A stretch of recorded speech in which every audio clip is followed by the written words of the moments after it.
Ang hirap pala guys ng wardrobe. Kaya yan, yun yung ginagawa ko para paalisin na nila ako. Ako pa kasi nag-aano ng buhok. Ayan guys.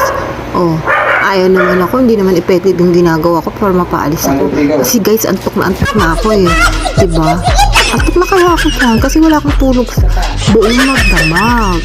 Kaya lahat ng effort na para mapaalis ako ginagawa ko. Kaso parang hindi talaga siya na-effect. Ano? Pati nga yung mga post na ginagaya ko para mainis eh. Pero parang nararamdaman ko hindi talaga effective.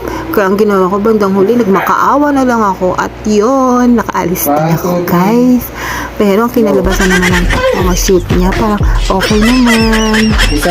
Ganda naman.